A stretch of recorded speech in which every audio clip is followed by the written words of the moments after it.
It's good also here as well. A very, very good afternoon and a warm welcome to another edition of MGA Dialogue Series. We are delighted to have you join us this afternoon. And on behalf of MGA Consulting Ghana Limited, we say thank you for consistently making time to learn and grow with us. The Dialogue Series continues to serve a practical learning platform where we address workplace challenges and share expert insight for sustained performance in your organization and your personal business as well. And I am Alberta Bisiu. I'm the head of marketing for MGA Consulting, and I'll be moderating the session for today. This afternoon, we focus on mastering sales excellence for business growth. With every organization, they are looking for revenue. And when you're looking for revenue, that means you must sell. But how are you treating your salespeople, or how is your sales going to ensure that you get excellence in business growth? If a business is growing, revenue should be part of it. So this afternoon, we are going to discuss a lot in this area. And if you are here, I tell you, it's good to be here. But I would take this opportunity to tell you about MGA Consulting Ghana Limited, because it's the other reason why we have all come together on this learning platform.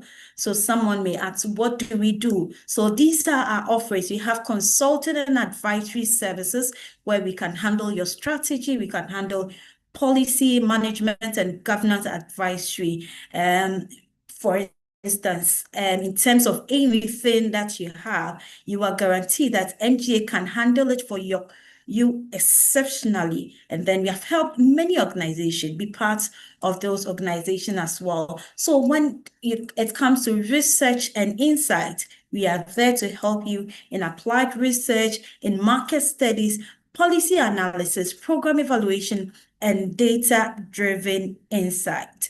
Our next offering is training and capacity building. I can tell maybe most of you have participated in our trainings. You could see we do professional trainings, leadership development, executive education, and corporate capacity. And we have trained over 20,000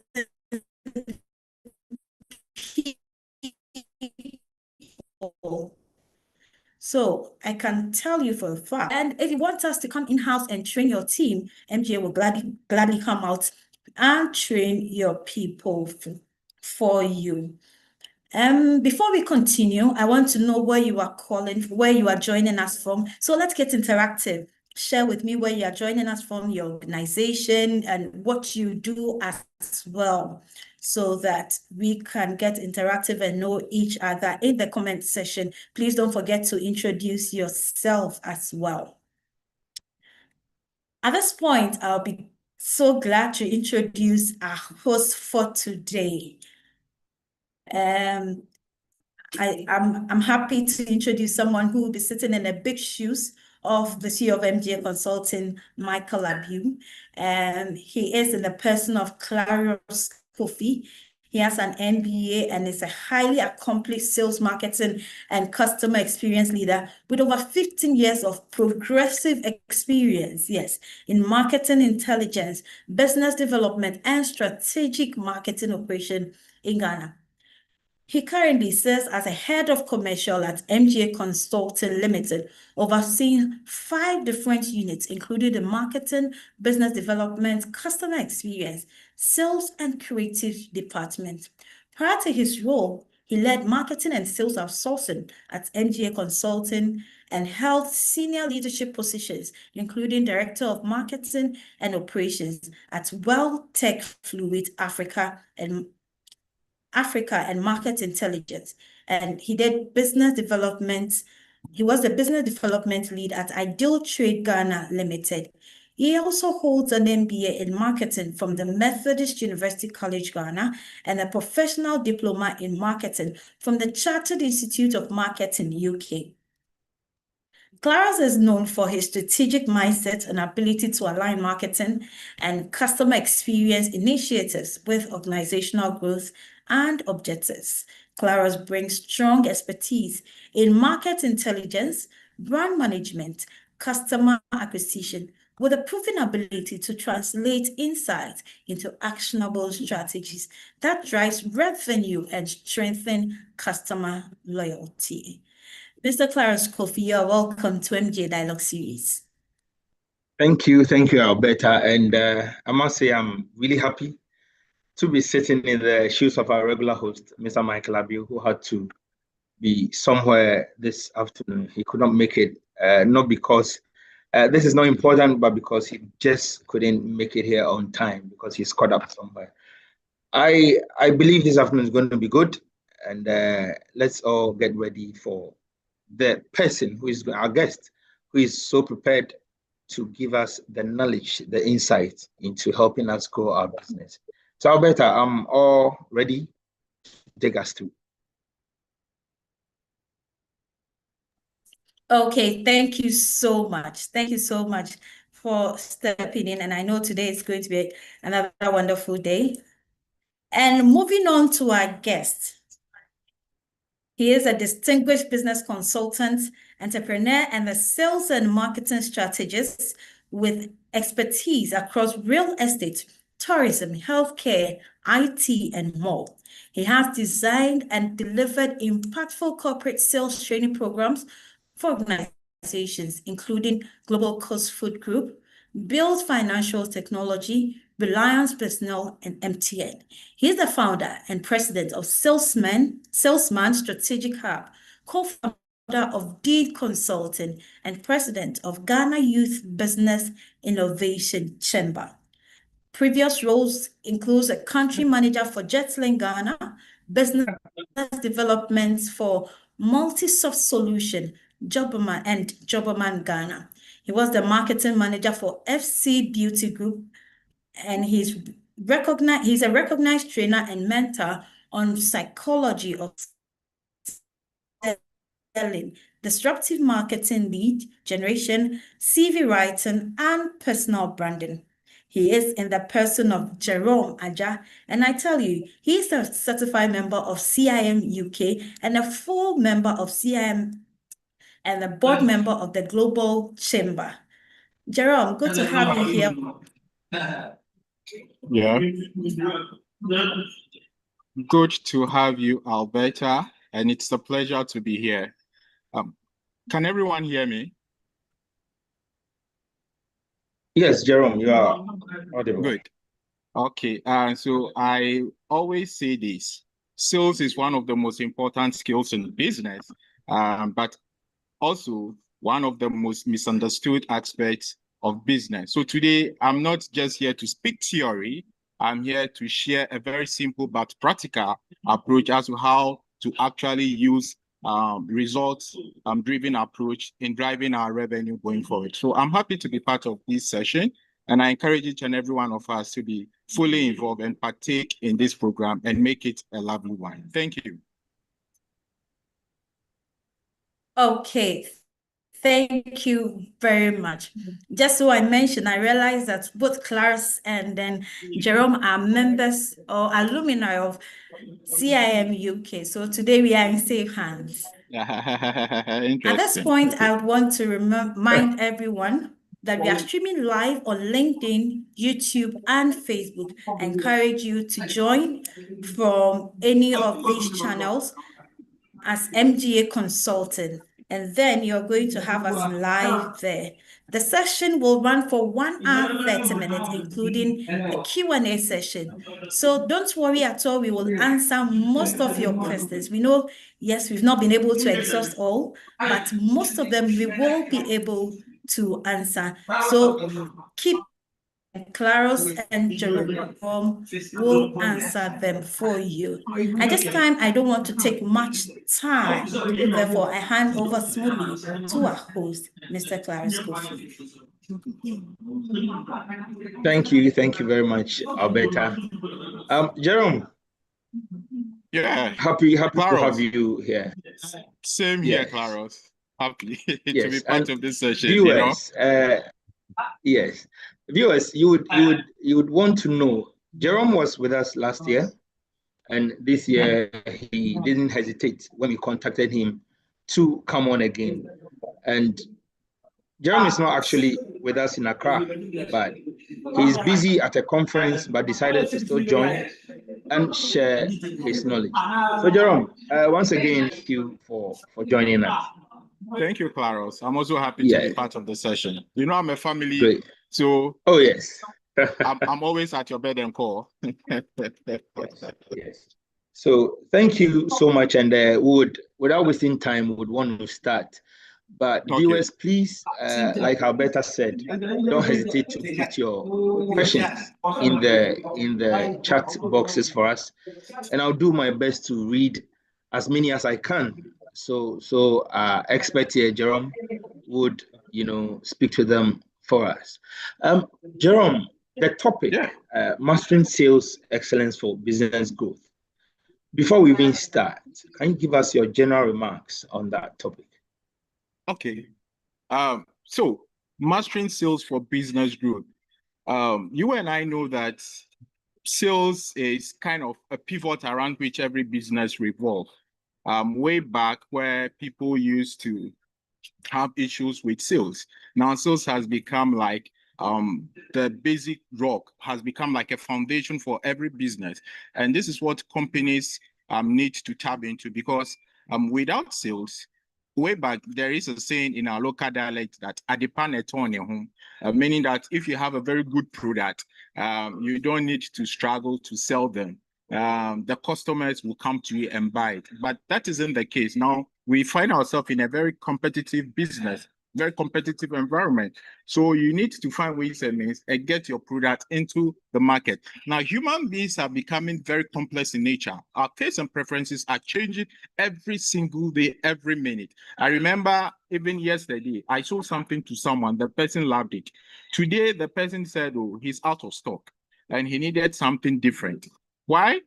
I don't know, because they change. So you have to keep upgrading, you have to keep learning, you have to keep identifying what is changing in the market, what is the consumer of the market looking out for, because day in and day out, new things are happening. So if you don't push yourself, if you don't keep yourself updated and abreast with some of these changing trends in the market, you will definitely be kicked out from the field. So it's something that is very interesting, and it's also on my heart, and I think that it's going to help our audience a lot, because sales is not luck. Sales is a system, and as a system, you need to build it, because if you don't build that system, then you find yourself in a very risky situation. And so as we hear, I believe that our audience will pay particular attention of every detail we are going to discuss, so that at the end of it all, it would also benefit them as an individual and their organization. So, Claros, this is my take for the topic. All right, thank you so much, Jerome. So with what you just said, and let me refer to a research from Gartner, which indicates that organizations with a structured sales process achieve significantly higher win rates and forecast accuracy.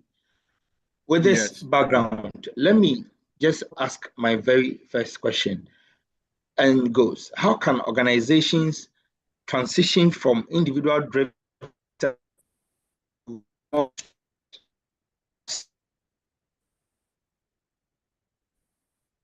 Wow, the line is breaking.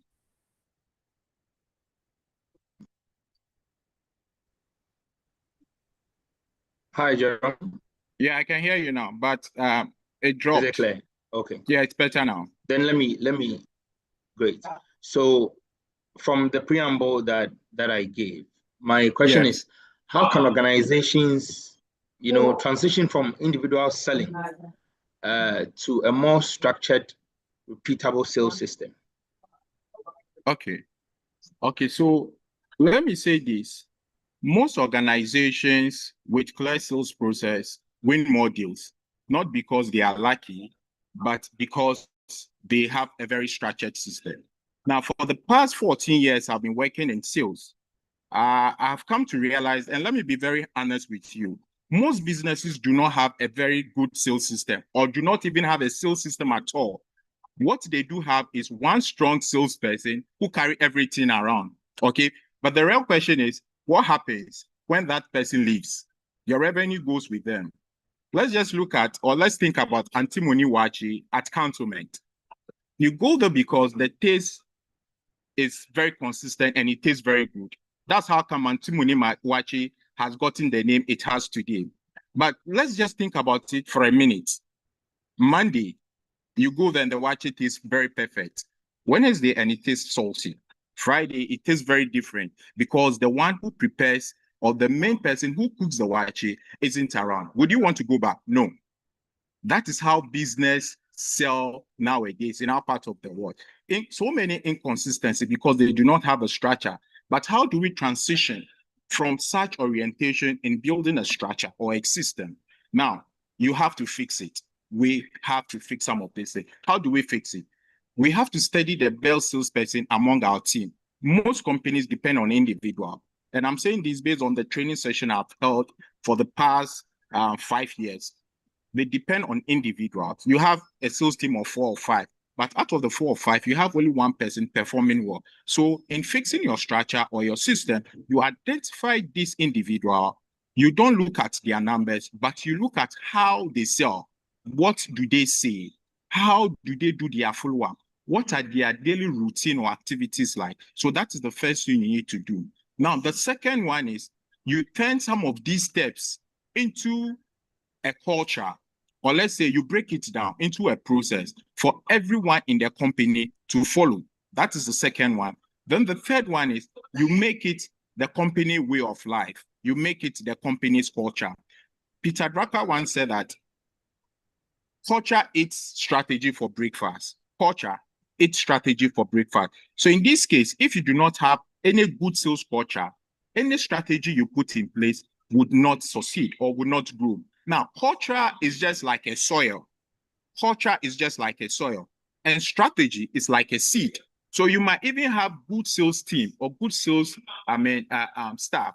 But if your sales culture, you don't have a system in place, when you plant that seed, it will never germinate. So you need to build a system, which is the sales culture. Give everyone a structure so that they can make a meaningful impact. So that if person A is not in the company today and person B can, because of your sales culture, the consistency already creates room for people to grow. So my key message for this particular question is build a system so strong that even the average person can deliver a very good result in the absence of other good salespeople. Thank you, Jerome. That was deep. Good sales culture being a soil and then strategy being the seed. Now, from what you said, what then are the components of an effective sales business system, taking into consideration the process, the people, and then technology, and how can these be integrated? Okay, so you just mentioned it, people, process, and technology. Now, an active sales system comes down to these 3 things you've just mentioned, okay? Process, people, and technology. Just think about it like a 3-leg chair, like the one I'm sitting on, okay? If one leg is very weak, everything collapses or it becomes imbalanced. Now, the process basically is about how you sell. That's the steps. It could also mean the map, okay? Then the people who is doing the selling. So that one, when you put it together, we call it the skill set. Then the third one, which is the technology, basically the tools, or better so you could say it is the fuel. Example, CRM, maybe any other ERP solution. Now, some companies, funny enough, some companies rush to buy expensive tools, technology, CRM system, but their salespeople can't handle a simple, common sales objection like your price is too high. That is like putting a Ferrari engine in a wooden cart, okay? So therefore, the key is not just about having all these 3, but it is the order and how they worked together as a collective, tool. So these are 3 pillars that need to work and sync together. But how can they sync and work together? First, you have to be able to identify in that order, which one do you need first? Basically the process. You need to fix your sales process, which is the map, which is your system, which is the step. We discussed earlier about having a system. So you need to make sure that you have a well-structured process in place. Then the second one is the people. That is why we are here today. We are here to orient, to train, and also educate our salespeople about how to master sales. So you have to train your people. That is one thing that MGA is noted for across the country. MGA is one of the top sales training consulting firm in the country. So any training that you require, you have to consider MGA. So you need to train the people. Why? Because the people basically are the drivers of the organization. They are the skill set that move your business from point A to point B. After this, that is when you can only bring in technology, which is the fuel, at the same time, the tool to make it move faster and scale up higher. So technology does not necessarily fix or fix broken problems, but then it also exposes it. So you can have technology, but without people, without the process, it becomes like a white elephant. So these, I think, are how we can, these are the components or the three pillars, and how I think that we can sync them together for them to maximize sales system. Thank you, Jerome. So I had another question, but in your submission, you mentioned handling rejection. And this is one thing that more or less puts a lot of sales professionals off. You ask them and they tell you sales is difficult, or because in a sense, I give you the product, I give you a good price, go sell, and why am I not able to sell? Why do they say no? They will not buy. How would you, what recommendation would you give when it comes to sales professionals? How should they handle rejection when they go out there? So I would say objection basically is not a rejection.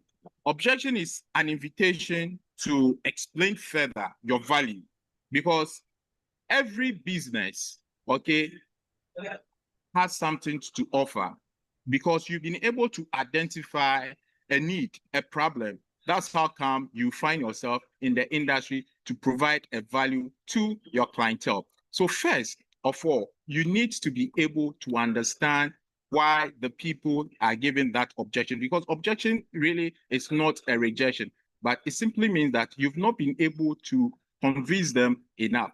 In handling objection, there are certain key frameworks or characteristics you need to identify. First, I would want to share a story with you. Or let me use a story to ask a question. For instance, if you need a surgery to perform a surgical or cesarean section on you, do we go around looking for the cheapest doctor? No. You look for the best, because exactly so. Because your life is it's so valuable to you.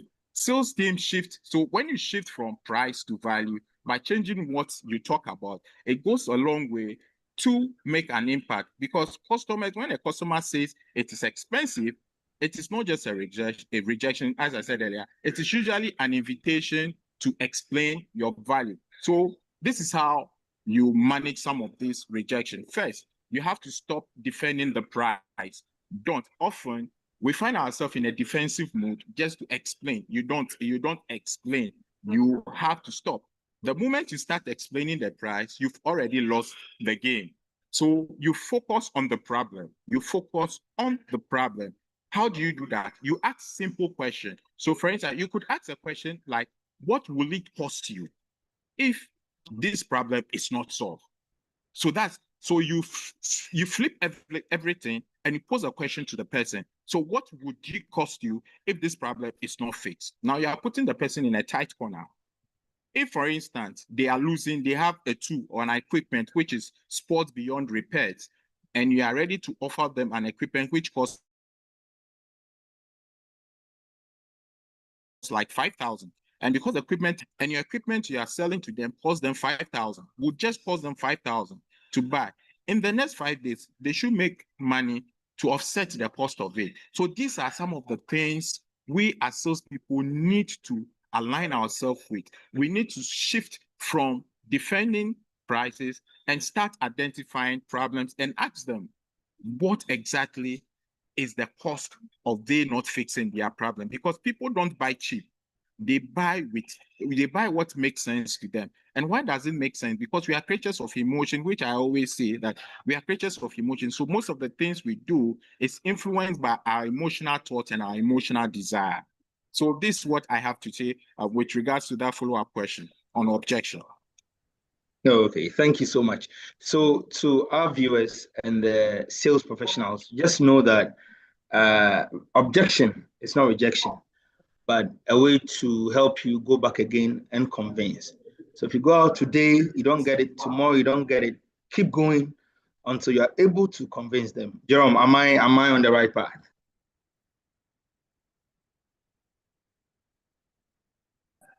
Hello, Jerome. Yeah, I'm here. Yeah. Did you hear me? No, I didn't get that. Okay, so I was trying to, summarize what you said, that objection is not rejection, Yes. but an invitation for you to convince them of what you are selling.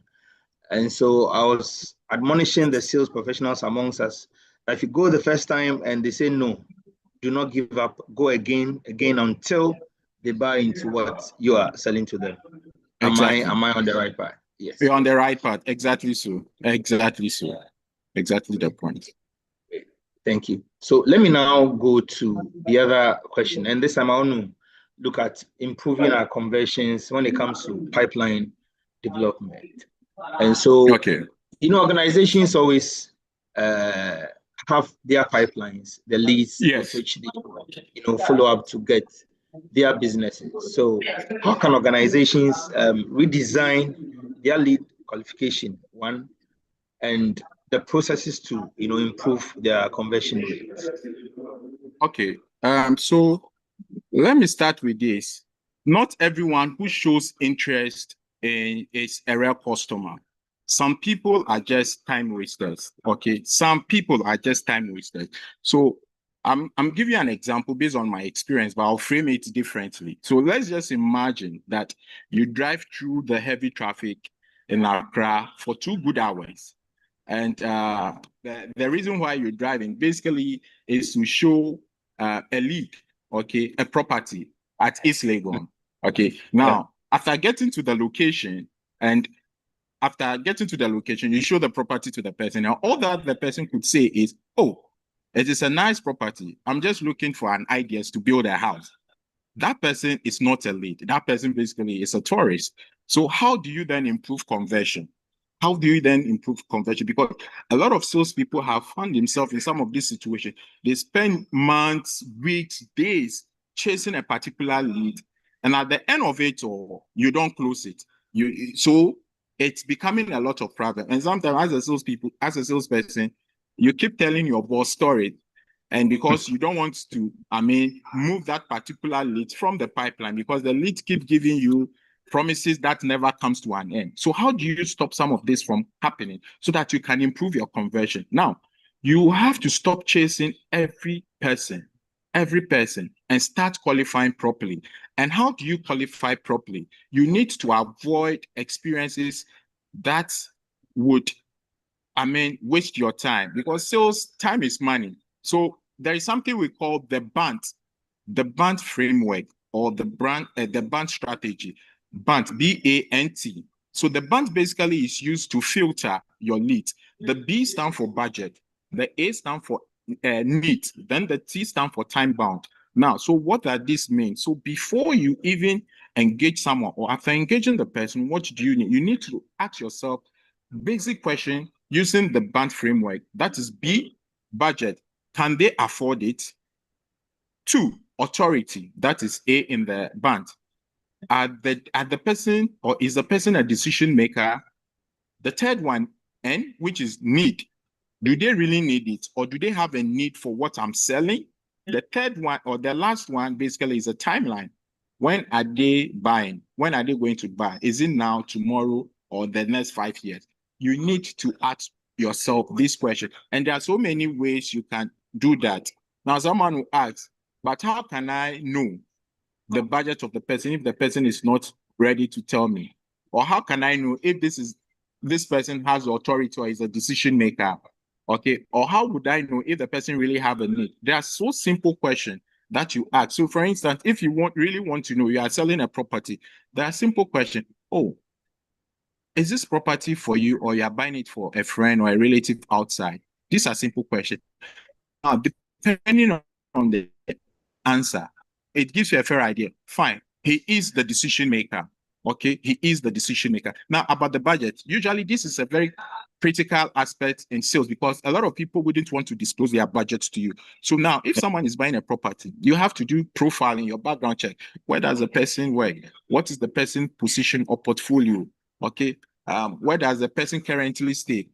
Some of this profiling gives you a fair idea. Now imagine you don't have a profile of someone who is a security person or a taxi driver. Because the person is properly dressed and nicely dressed, you spend 3 weeks, 3 months just engaging this person. At the end of it, you realize that, this person is a trotro driver. And apparently maybe you get it. So you have to, there are ways to do. So if three of these fails, 3 of the band has 4 framework. If 3 of these fail, don't chase them. You have to nurture them. So you disqualify them and put it somewhere else. Another time, you can revisit some of these disqualified leads and engage them because you need to stop chasing everybody and focus on serious buyers. So basically, this is how I think that based on experience, we can improve our conversion and pipeline effectively. Okay, thank you, Jerome. And this is a follow-up question. And this, I think I'm speaking for most of the sales people. You know, usually when you visit organizations, your plan or your main aim is to get to the decision makers, the people who would, give that go ahead for your thing to be bought. There are times you go there 100 times, and where you get to is the gate, the security person who would want to take the proposal. The next person, if you are lucky, you get to the reception, and almost any time you go there, they will tell you, okay, we'll book an appointment for you. You keep driving there almost every other week. When do you say no? Especially when you know that this organization has what it takes. You know, that you're lucky to get into it. Things are going to change for your organization. When do you stop? When do you say no? Okay, I've had enough. Let me not go bother myself again. It's simple. It's because you are not knocking on the right door. So in sales, there's something I call DMU, decision making unit. Now, is a gatekeeper part of the decision making unit? No. So why allow yourself to make them waste your time? Is a receptionist part of the decision making unit? No. So why allow yourself to let these people waste your time? Is the secretary the decision maker? No. So why allow yourself to be your time to be wasted? So your focus basically is the decision maker. Sales is all about research. Sales, it's all about research. Now, so you have to do a thorough research about who the key decision makers are of that organization. Now, that gives you one step in or one foot in. So, and I see security people as gatekeepers. Almost all security men or women of companies that I've worked with in the past are my friends. And there are instances where sometimes they call me and tell me, oh, boss, yes, you are bold. Now, when so they are even chasing me just to tell me CEO is in. Do you know why? Because I've made them my friends. Because in this game, you have to make some of these gatekeepers your friend. So how do you do that? Sometimes 1 CD, 2 CDs, water, or maybe on your way going, you have malt or something, just drop it out to them. That is cool. Yes. So there are different ways, but it wouldn't work anywhere, everywhere. It depends on how you, approach this. Then the other leg of it is, now you have to do your background check about the decision makers, because if you are stepping into a company, you need to go with a name. You need to go with a name. Who are you going to see? So you get to the security, they ask you, I'm here to see the CEO of MGA Consulting Limited. The security will ask you, do you have an appointment? No. Okay, can you drop your proposal? So that is it. So you need a name. So me, when I'm coming to visit MGA for the first time, so I'm doing a practical or simulation exercise with everyone here. So when I'm visiting MGA, and sometimes sales is all about confidence, okay? When I'm visiting MGA for the first time, I know who the CEO is. I get that. Oh, hello. I'm here to see Michael Abio. Is he there? Like that alone kind of opened the gates for you, because the security man already know that you are coming to see his or her boss and they don't know your relationship. But because you came with the name and that confidence, the person will grant you the audience. That one, you are one step in. So that is very important. Never visit any company to prospect if you don't know a name of a decision maker. That's another leg. Then two, I call it fake it till you make it. Now, when you get to that stage, do you have an appointment? The answer basically is no. But then you wouldn't want to tell them no, because if you say no, they will ask you. So if you are going to say no, it should go with a follow-up, okay, feedback. So because if you say no, then they'll ask you, what is it about?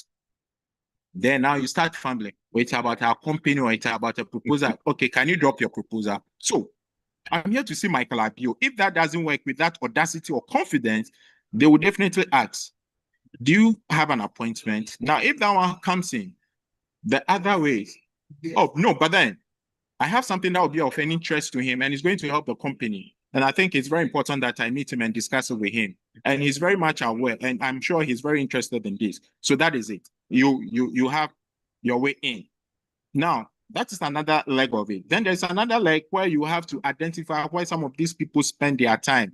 Because you see, you go where some of these decision makers also go. It could be a seminar, it could be a conference, it could be a hangout session. So you just have to identify certain path. There's another way to you get to the CEO, which I call, it's always my last card I play.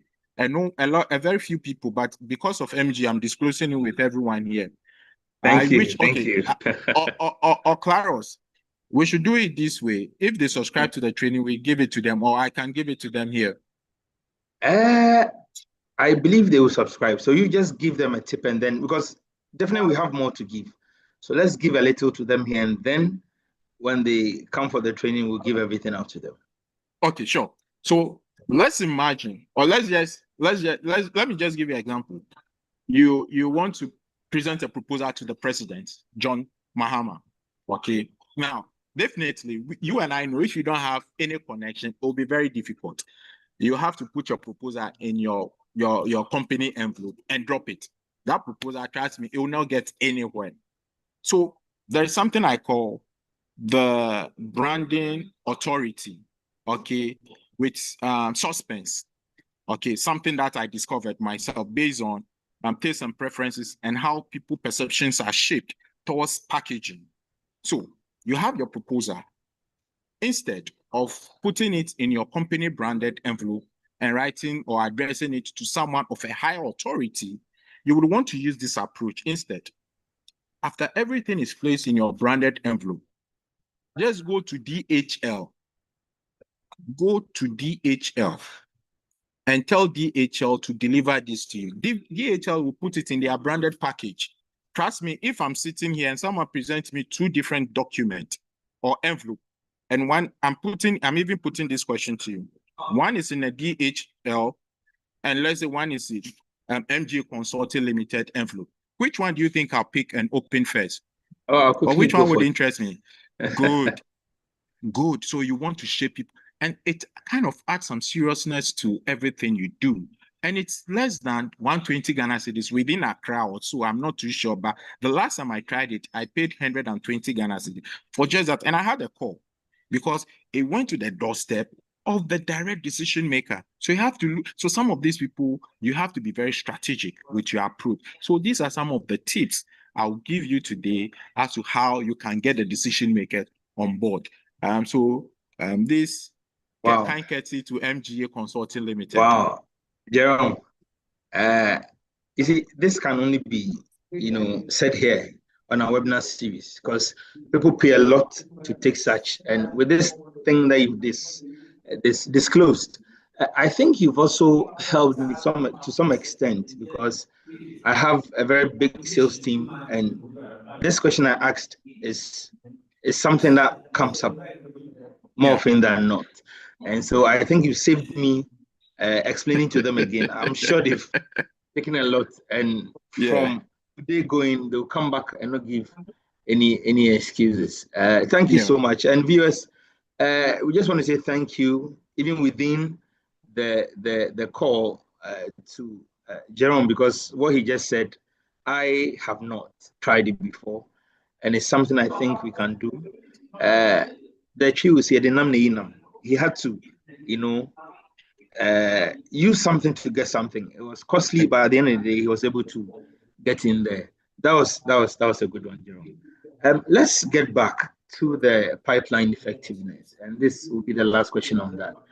So, looking at CRM and data, what role do they really play in improving, the whole pipeline visibility? Okay, so you see, if you cannot see your sales pipeline clearly, you can't manage it properly. Okay, now pipeline, I always say, if you have a car and your dashboard is not working, okay, I'm even having a problem with my dashboard. Your dashboard is, your instrument panel isn't working. Let's say you can't even tell if your fuel is finished or not. You are speeding, you can't read the speed. You can't see if your lights are working or not. You are driving your car blindly. That is what happens. Okay, so let me use this story or example. Let's say if a pilot is, about to fly, does a pilot guess the height they are? No, they don't. What they do is they use the dashboard. Okay, they use the dashboard to tell the altitude or the height of the flight, the plane. But it's very funny that when it comes to sales, our managers, our bosses would always use guessing approach. How do they use it? They'll come to you, the sales officer of the sales team, and ask you, how is sales going this month? And interestingly, most team members would be like, oh, it is looking good. But then at the end of the month, nothing closes. Why? Because no pipeline, nothing. So they are just riding a sales ride blindly. So that is where data and CRMs comes in. They don't just store information, but they show you the truth. So therefore, CRM or pipeline basically help you track everyday deals properly. It also helps you see each deal that is in progress, their stages, and what needs to be done next. It also monitor movement, progress, and start so that you can fine-tune and also re-strategize in disqualifying a lead and qualifying a lead. I use pipeline to even assist my team, because if I pick your pipeline and realize that you are struggling, you have a particular lead in the pipeline for more than 2 months, then there's a problem. So I call you, what is it? Are you having a challenge? If I see you, so there, even last 2 weeks, I have to go out with my team because they've hit the wall and they are not closing. And when I joined them, I was so surprised. I helped them close Fidelity Bank. I helped them close UBA. I helped them close GCB. So it's very interesting to note the power of the pipeline. If I hadn't looked at the pipeline to identify some of the stagnation of the leads, I wouldn't know what the issues were. But because of the pipeline, I was able to identify, because every time, oh, I have called this company, they say this. Every time I've called this company, they say this. So therefore, I have to look at the feedback, the historical feedback. Then I got the sense that, okay, maybe they need a higher authority to push this deal. So I joined them. I drove the car myself and I joined them. So let's go. Unsolicited meeting. Oh, I'm just here to. So that's it. So that's one of the things the pipeline does, and which I think that we have to take our pipeline very serious when it comes to data and CRM. Awesome. Thank you, Jerome. Viewers, we would want to admonish or encourage you to send your questions into the chat. This is Jerome that you have here. The next time you may have him, it will be for another training that you have to pay. And so all the questions you have, please drop them in the chat box and I'll do my best to read them. The next here is trainings that are coming up. So if my IT team is ready, please, you can project the trainings that we have for the next month, this month and then next month.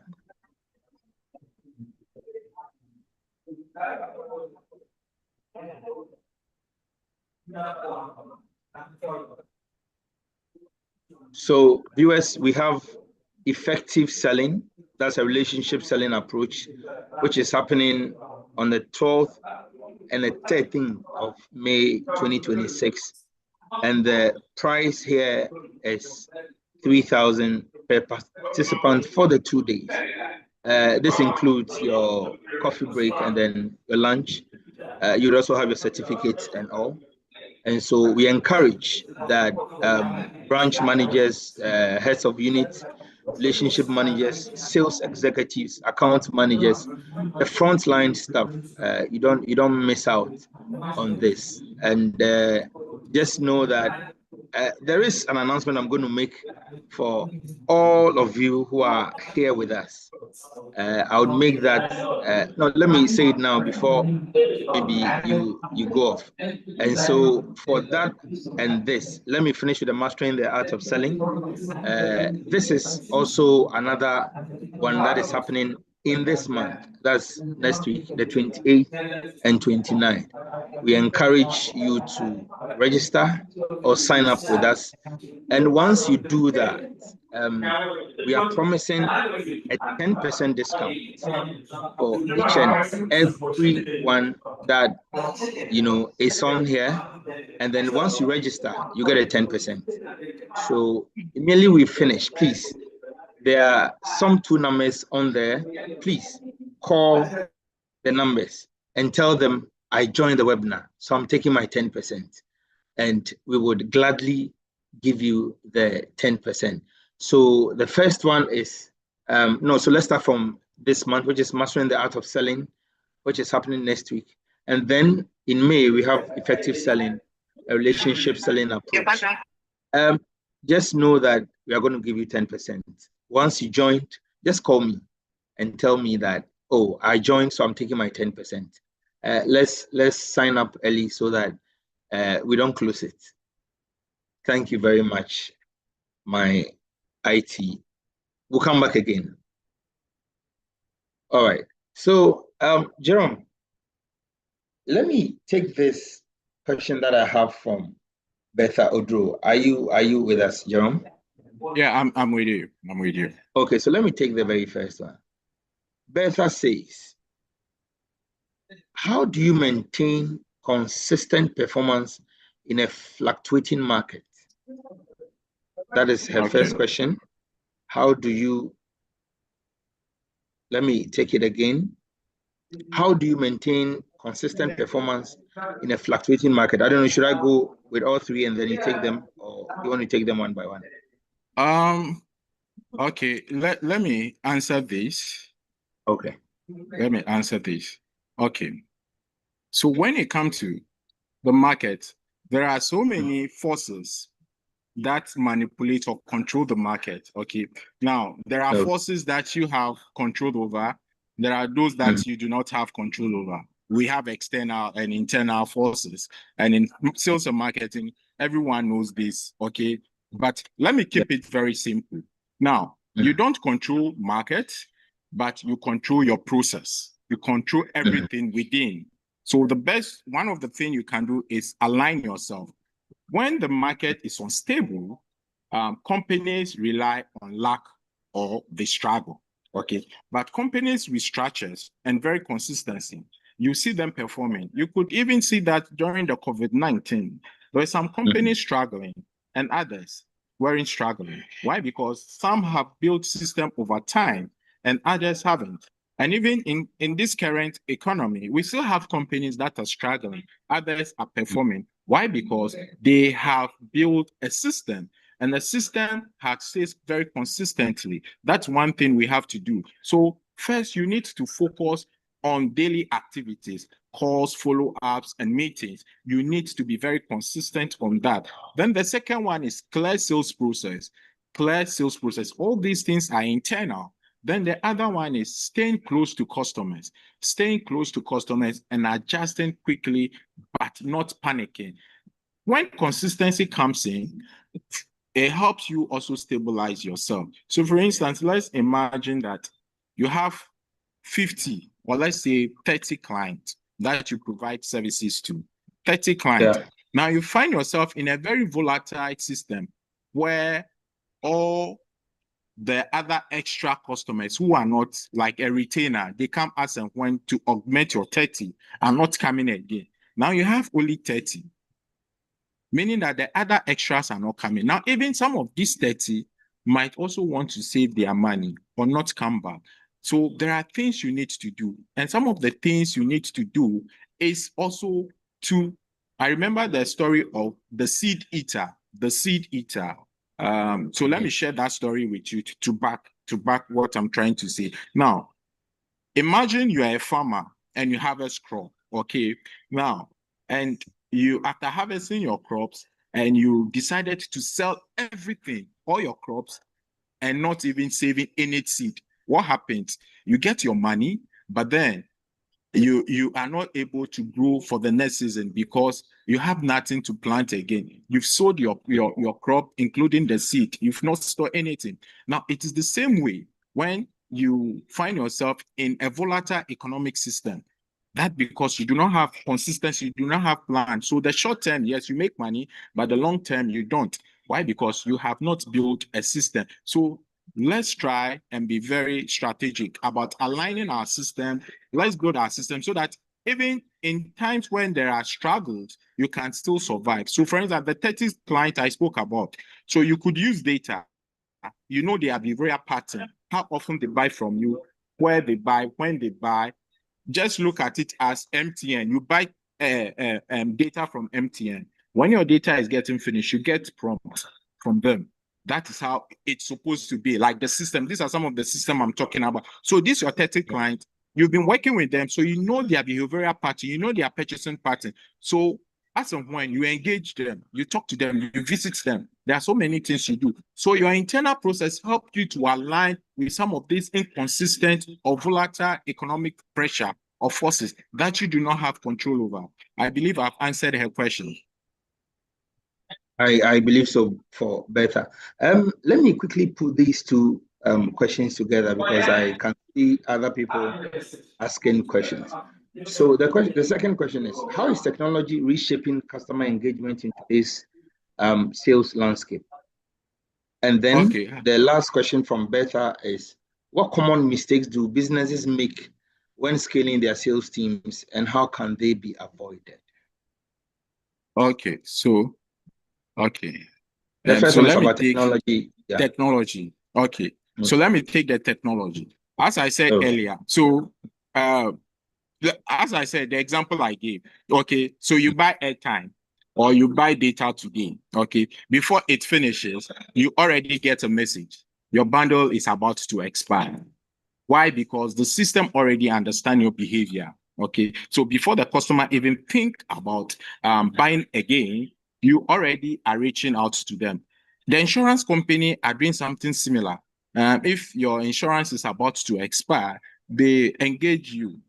And before that, sometimes you don't even know your insurance is about to expire. And someone somewhere just visits you and just take your car and just dial the number, and they realize that your insurance is expired or is due to expire. They're there and there.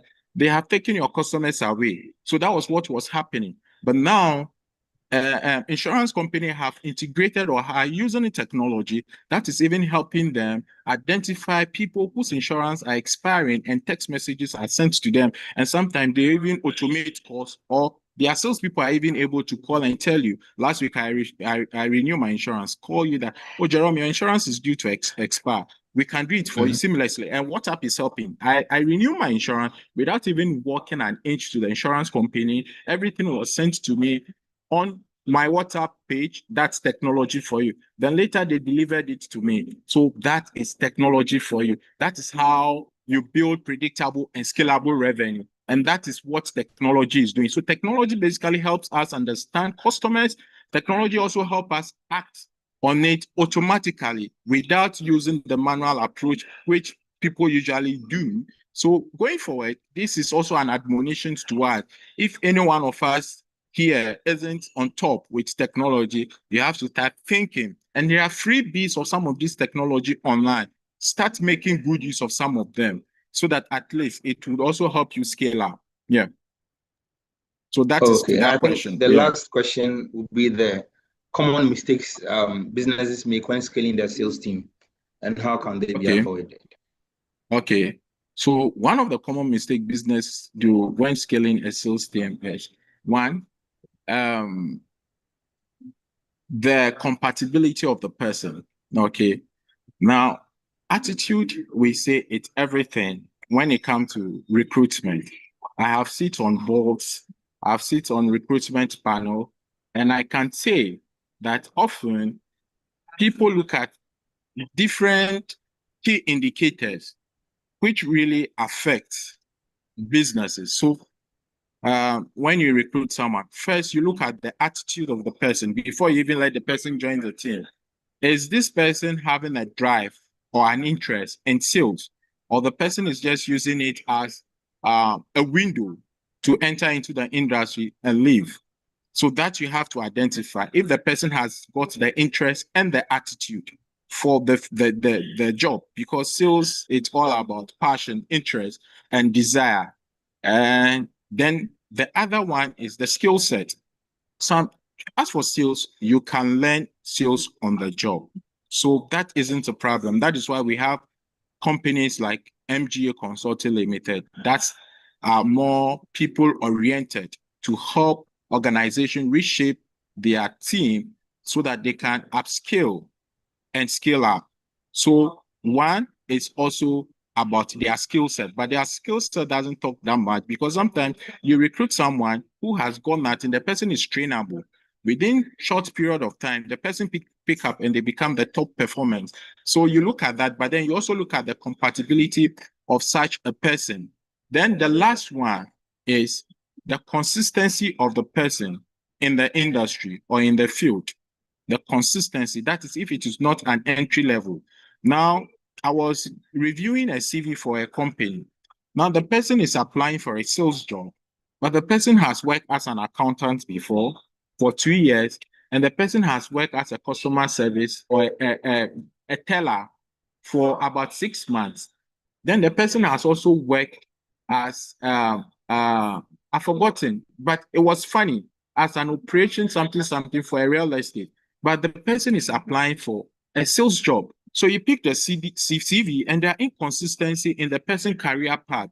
So you ask yourself, what at all is this person coming to do? With such people, when they come on board, they don't have an interest. They are just looking for a way out to cool themselves. Then later they move on. So you look out for all these things. Then if they don't fit or tick all these boxes, you kind of disqualify them. But the most important thing is attitude or character, because sales requires that you have some kind of personality, because you are dealing with people with ego. And so sometimes, no matter how big, rich, or expensive you are, when you enter into that field, because you're in the field of service, you're in the field to educate. So therefore, you have to put all your differences, all your ego, everything, you have to put them aside and see yourself as a servant, because the field or the profession is like that of service. Okay, so basically that's my response to that question. All right, thank you. Betha, I believe you've been answered. Quickly, let me go through these other questions. And this is coming from a very good friend of mine, Julius Abo. And he says, this question is more like a whole strategy session. But Jerome, let me read it out. What would your strategy for a company seeking to build a private arm of its business, having previously been high on government business, say 95% and private 5%, and now trying to push to the private part session around 30%? What strategy are we looking at? Julius, this your question is more like a whole strategy session, but so, I'm sure Jerome will try to. So, okay, if I get the question right, this is a business that provides services to government sector, right? Yes, then it was doing more, about 95% government and doing about 5% private. Now, the business wants to push to about 30% private. Okay. Now, before, I believe they've been in system for quite too long, so they know what the market say, they know the demands. Now, first thing is, you have to do feasibility studies. You have to identify your business strength. You have to look at your internal processes and see what are your capacity, what can you hold, what is that space, what is the room for you. So you first have to assess yourself internally. Now, in marketing or in business, there's something we call the blue ocean strategy and the red ocean strategy. There are two things. Now, if the private sector you want to venture into, okay, it's saturated and competition is high, that is red ocean. So you are entering into a market where there are so many sharks. So meaning that when you jump into that water and you are not firm and you are not strategically positioned, what resource, you'll be eaten up by shark. That is why it is red ocean. So there's a strategy for that. So this is very deep. It's a whole day session. Then we have the blue ocean. So a blue ocean means that blue ocean strategy means that, okay, less competition, or there's nothing in that space which you have identified. Hence, you want to enter into that space and start taking advantage and start making money. Now, there's also a strategy for it, because as soon as you enter into that space, you have to know that in the next 5 years or 2 years, people will also align or identify that industry or that space and would also want to enter into that space with you. So you should have an entry strategy and an exit strategy. Now, this is a whole program or a whole topic on it. But let me see. So let's say if you want to do the blue ocean strategy, I don't even know how to tackle it, but basically what I'll say is you have to do your studies. You have to check your background, check what your strengths are, check your ability, do the feasibility and viability study, do all the core meaning. Now, when you are satisfied, I'm doing that for a company anyway. When you are satisfied with the information you have, you need to bring an external person in. Now, you can hire someone or an expert in that field to do those research on your behalf. Then you bring a neutral person. When that neutral person comes, you know that's red ocean, you know other competitors in that space.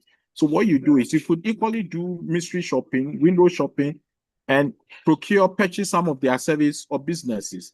Now, you could also, okay, sure. So when that is done, you have a fair idea. Data is also out there. Sometimes you can buy data.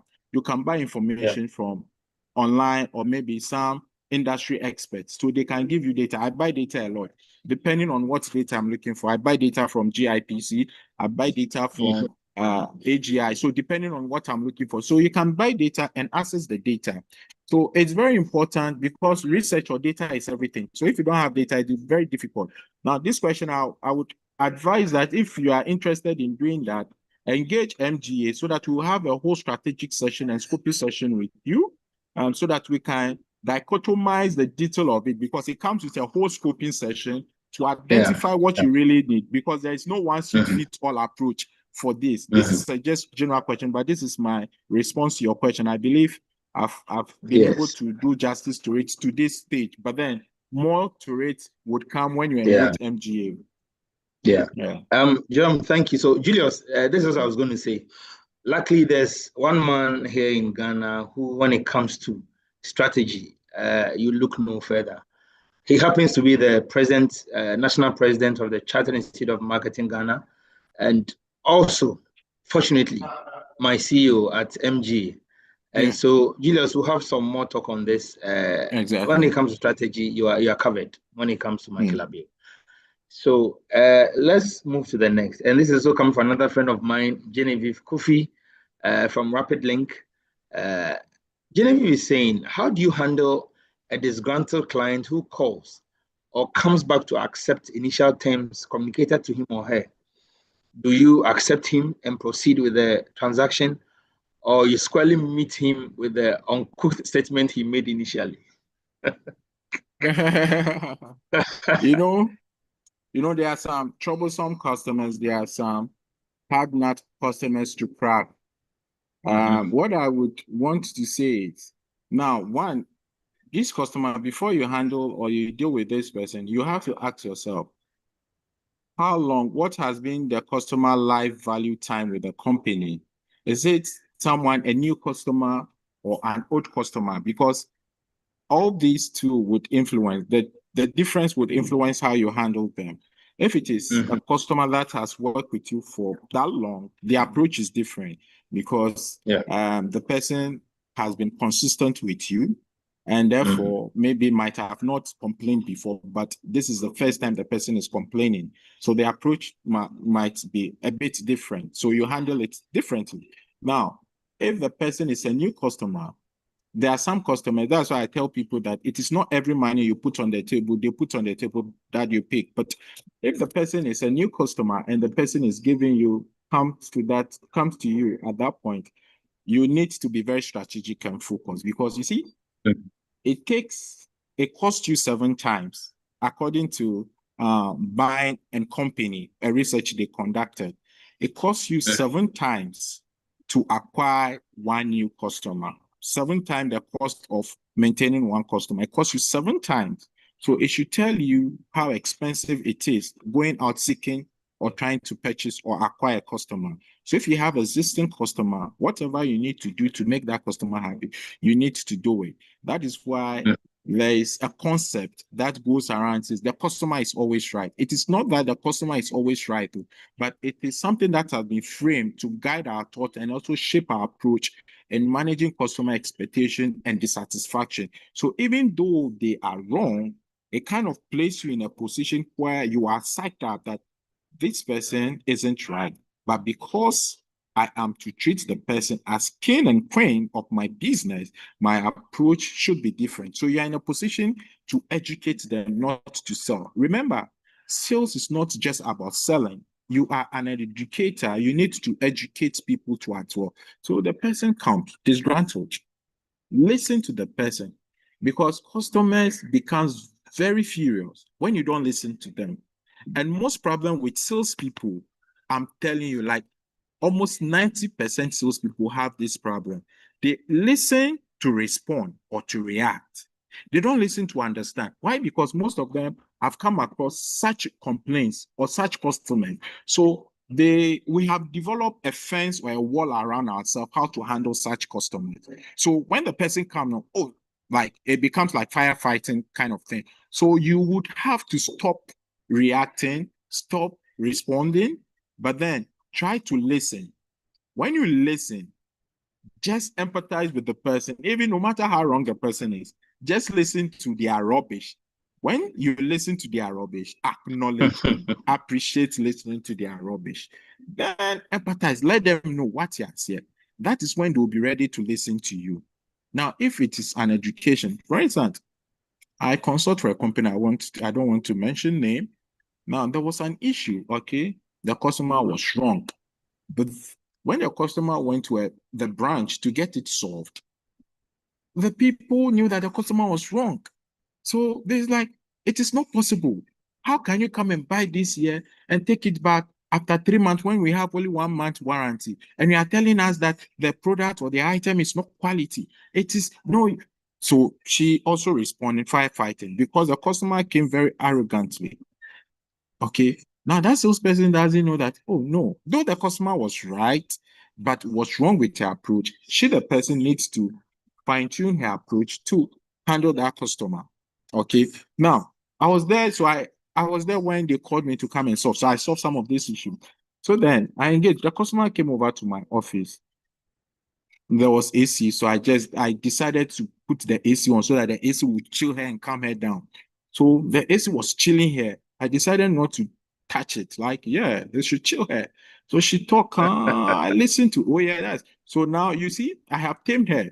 She talked. I allowed her. When she's done, I'm about to interrupt or speak. I realized she's coming again. Then I relaxed because she's boiling. Then I relaxed. I had to relax. And it happened to, we are all customers. Sometimes we also do that. So I relaxed and I allowed her to finish. When she finished and she's got nothing to say, then I have to acknowledge what she said and apologize, because basically there might be a communication gap. Fine. Though we might not be wrong, but I just have to acknowledge and apologize. That alone, calm her down. Then I now have to tackle the issues one after the other. She appreciated the education. Why? Because customers appreciate to be educated. That's why salespeople, when you are selling, remember you are not selling, you are educating a person, because when you are selling, people hate to be sold to. So everyone is having that because they know you are taking their money. You want to take their money as a salesperson. So when you come, I build a fence around myself to protect myself from you taking that money from me. So if someone is able to open up to give you that money and things don't work right, they come all out to bite you. So you should understand some of these things and engage them and make sure that you manage them from an angle that would solve the problem. Because if you don't, these customers, they have 22 powers. 22 powers in the sense that 22 people are going to hear about you. I tell And you. when these 22 people hear about you, it continues in that order. And I'm also a corporate. Okay, I'm also a corporate. I have people complaining to me about a company. Then in conversation with a friend, I just, Maxwell complained to me about this company, and that's their attitude. So forget them, don't go there. And another person will also take it up. And that is it. It happens. So you want to prevent some of these things from happening because it might cost you. So that's why there are escalation levels. So if it doesn't fall within your purview, you have to quickly escalate it to your next boss. Your next boss, if they also can't, they escalate it. Sometimes if it's a refund, sometimes it pays. But there are certain critical decision makers take, even though it might cost the company. Why? Because they want to safeguard the future of the company. So sometimes they go to the extent that, okay, they do the refund, even though they know that the company is right. Sometimes they go to that extent just because they want to allow the sleeping dogs lie. So that's my response to that question. Thank you, Claros. And okay, thank you. Justice, Genevieve, right? I believe. Okay, Genevieve. Genevieve, yes, I believe you got it right there. Jerome, this one maybe you may want to just in about 30 seconds answer. Frank is saying that I didn't get the explanation well for the situation where you get to the security gate or the front desk with the right name and they ask you, is he expecting you? I think Frank didn't really get it well. So if you could just, in 30 seconds, how you would approach such a question. So you are coming with a solution, you are coming to a proposal. Proposal is coming to help the company grow. So the answer is you wouldn't want to lie, but you want to be strategic. So no, but so there should be a quick follow-up. So no, but he's expecting to grow this business. He's expecting this deal, or he's expecting a transformation in the company, which I'm presenting to him. And I think that I'll need to discuss like something like that is it. So imagine I'm coming to visit your mom. I don't have an appointment. You ask me, do you have an appointment? No, but I think it's something that will interest your mother and help you grow or paint your house very well and something like people would want to give because I entered with a name, meaning that I might have a previous relationship with that person. So that alone gives you in. Then now the no and but also kind of defeat the no answer you gave earlier because it's coming with a reason and it makes it easier and it has worked for me. And sometimes, let me add this layer, sometimes too, what you could do, which I wouldn't advise anyone to do, is do a research about the company. So let's say I'm coming to MGA Consulting Limited to see Michael Abiu, who is the CEO, okay, or I'm coming to see Claros. Now, I've never met Claros. I don't know him, but I want to see Claros. So I will do my background check to check who was at Claros' position before Claros. So let's say I do my background and I realize that, okay, it is Justice, but Justice is no longer with MGA Consulting Limited. It's strategic. Okay, now you have to do your research about Justice. So when I visit, I pretend as if I'm coming to see Justice. That's still strategic. So that's you being smart, but I wouldn't advise anyone to do it. I do that myself anyway. So I'm here to see Justice. Oh no, Justice is not around. Oh, Justice is no longer with you. Oh, really? Oh, okay. This one we have to discuss into detail. Then you say, okay, so who is now there? Oh, Claros. Can I say Claros? Because I started a discussion with Justice. And since it's not there, maybe he might have handed over to Claros. I might want to discuss that with Claros and see. So it make it easier. But then again, too, it depends on the approach and everything. Yeah. Okay. Thank you very much. Patricia is asking, is there a recording? Yes, Patricia. Once we are done, you can go on to our YouTube channel, MGA Consulting, and this is being recorded, so you can have a listen or a watch after. Our time is really running, but I'll try to take a few more questions before I hand over to our moderator. So, Jerome, we are competing in a price-sensitive market. This is where you can't do without competing on price. So the question is, how can sales teams effectively shift customer conversation from price to value? Okay. Now, price, shifting from price to value, right? Now, Yes. remember I said that when you are selling and the people tell you that it is expensive, it means that you might have not communicated the value enough to them. Okay. And I also give an example that when you are going to the surgery, you don't look for the cheap one, but then you look for the one that will give you the value your life requires, because it's very important that you look at what is more valuable. Sales team shift from price to value by changing what they talk about. So basically that is it. So in order to do that, let me give you an example. You have a bottle, 2 bottle water. Now, one is, let's say one is branded, the same bottle water, one is branded, one the brand is taken off. If I present them to you, which one would you go in for? You go for the one that is branded. That's why, because there is a value to it. What is the value? The branding, the tag. You could see the composition of the water, the expiration date, the manufacturer, the other information that gives you confidence in the water. So therefore, you are able to buy and tell. Now, imagine you visit the market, okay? And I believe a lot of us have had that experience. And you visit, let's say you visit Makola or Osu shop, or any shop that is closer to you to buy a product. Now, you get there and they tell you that the cost of the product is 100 Ghana cedis. Then all of a sudden, you turn a bit like you are leaving, and the person shout, hello, hello, hello, I'll give it to you 70 pesos or 70 Ghana cedis, from 100 Ghana cedis to 70 Ghana cedis. Immediately, something changes in your mind. That is what we call cognitive dissonance. Now, you are not even happy again. You are thinking, so what was the real price? At that moment, trust is broken. That's exactly what happens in business. Companies default to discount, and that's what happened. Most companies are defaulting to discount, and it is not helping.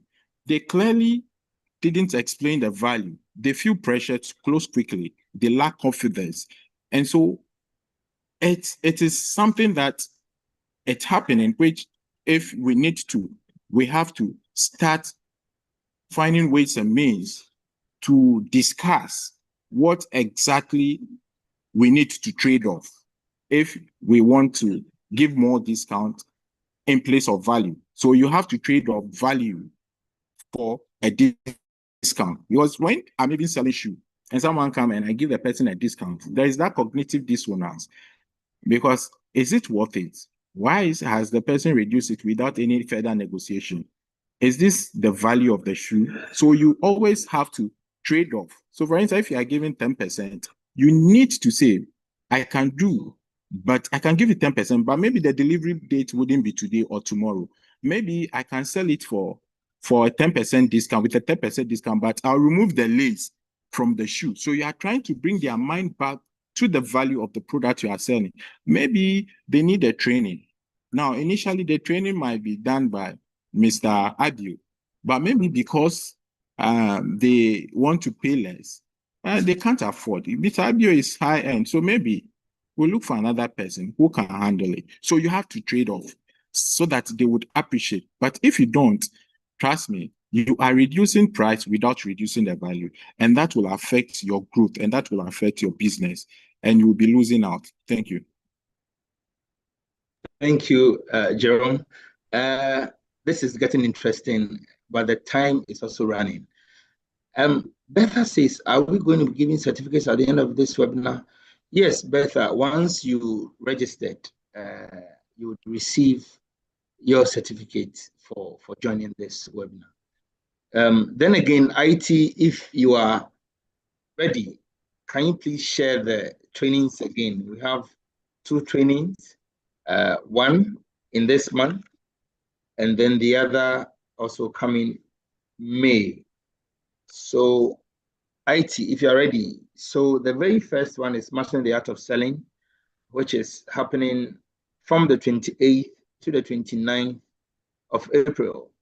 And we are saying that once you call us, once you register, you'll be given a 10% discount to join this training. Come and listen in, and all the questions that you wanted to ask that you could not ask, we would answer them for you. You should know that this is, we are doing this to the whole topic for today is mastering sales excellence for business growth. And as you come, at the end of the day, we are trying to see how best we can help you grow your business. Then we have effective selling, a relationship selling approach, which is also happening on the 12th and 13th of May 2026. And mind you, the two of them all cost 3,000. The others that cost much more than that, but we are giving it to you at 3,000, which will come with for 2 days. It will come with coffee breaks and then your lunch at a very good hotel. So please don't hesitate. Once you come or you call any of the numbers on the flyer, you will get your 10% discount. So thank you, IT. Let me try to ask just one more question, and then I would hand over to our moderator because she doesn't play with her time at all.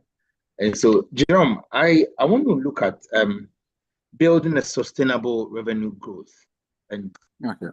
that would be just my last question that I want to ask. Now, before that, according to Bain & Company, increasing customer retention by 5% can increase profits by 25 to 95%.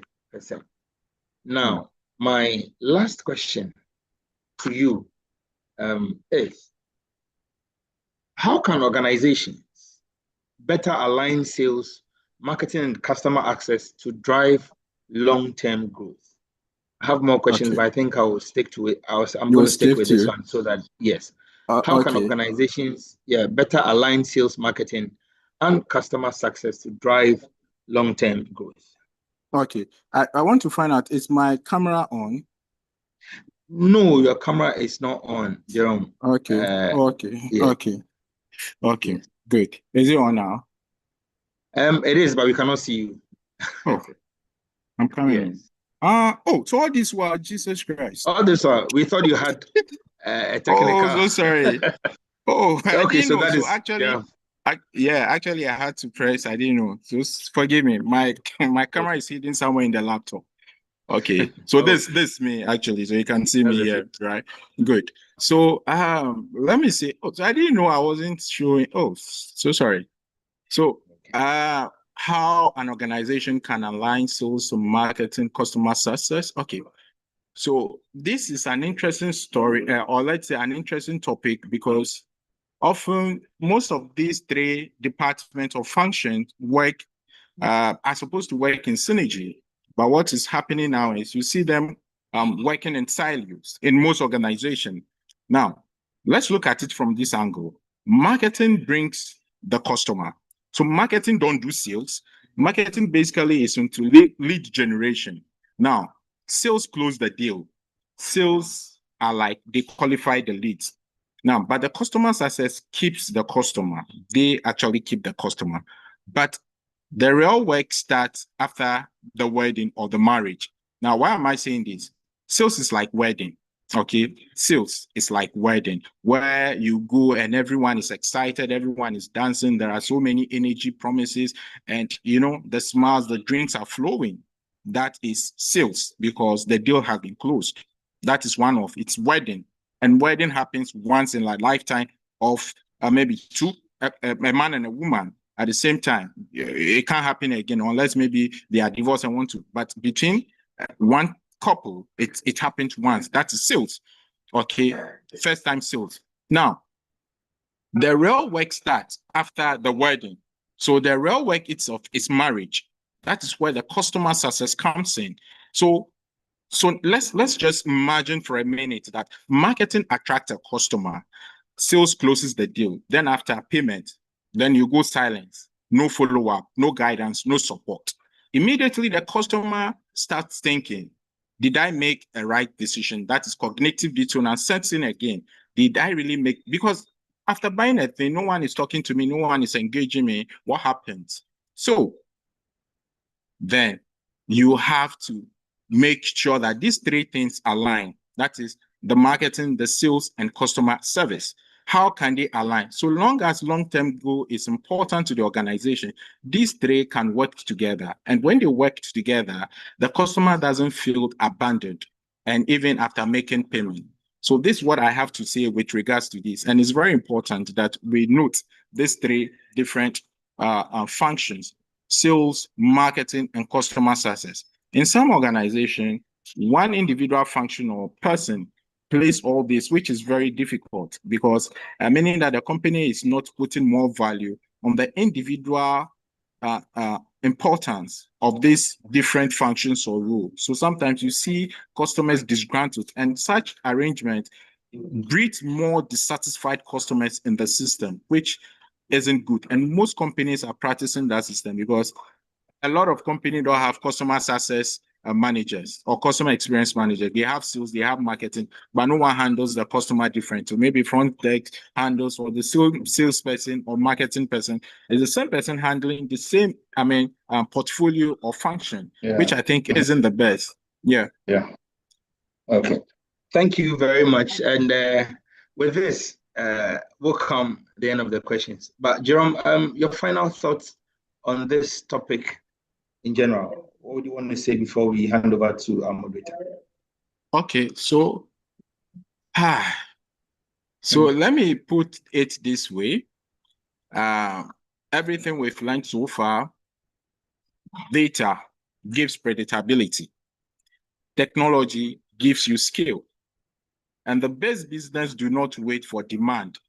They predict it and they respond at scale. So therefore, if a customer buys every 3 months from you, your system should remind you and should remind them of you, not your memory. So let's keep selling because the market is big to accommodate everyone.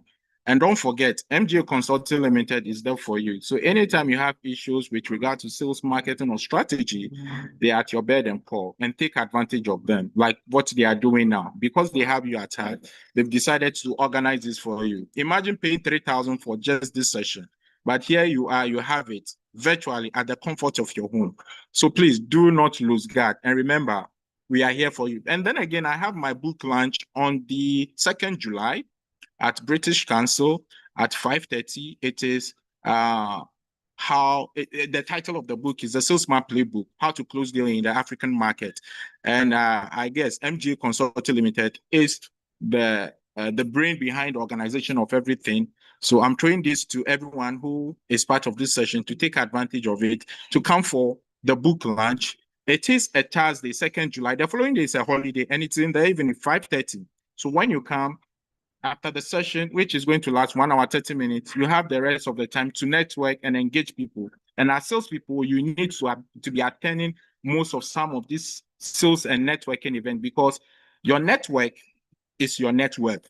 So if you don't have a lot of people to fall on when you need something or you want to sell, trust me, you are not in sales, you are a low ranger. So this is my take, and this is my last message to everyone who is part of the session. Thank you all. Thank you, Jerome. You took it all. I was going to add that, but I'm happy you've said it all. Alberta, we would now hand over to you. Thank you very much, gentlemen. We've taken a lot from the conversation today. Today we gave DHL a freebie. Gerald, should we send them a receipt? We should. I think we should. We have their data, so we should. We should. Definitely. Unless they are telling us they are showing up. Yeah. Okay. Great. Most of the people in the comment section should be ready.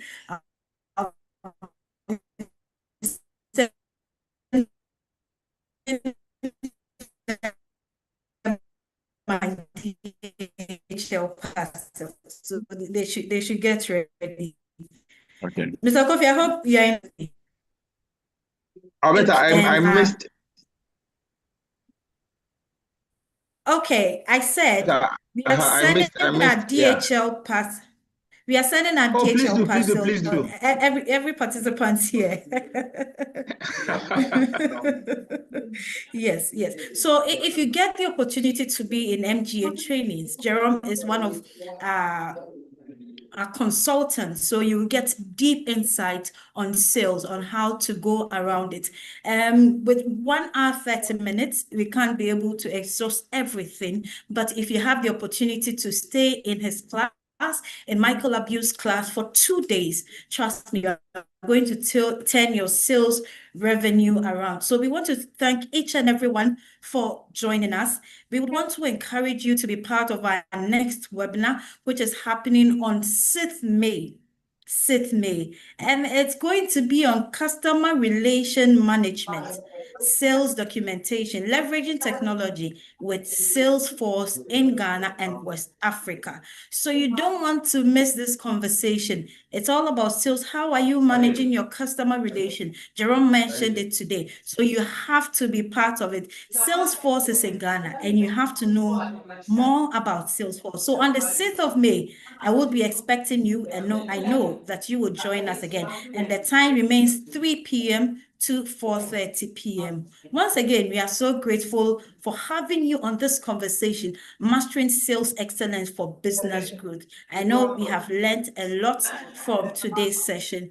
We know, Jerome said, and I want to remind you, don't let them tell you your price is expensive. If you communicate value, then they are going to buy in your product. Therefore, every participant who is here today will receive a certificate of participation because you have gained some knowledge and webinar today. So we therefore encourage all of you to join our social media platform and our WhatsApp channel. A QR code will be displayed. If you are on our WhatsApp channel, you get first-hand information from MGA, ranging from our recruitment to our trainings and everything that we do here at MGA Consulting Ghana Limited. On behalf of the entire organization, I say thank you and have a wonderful day. See you next week.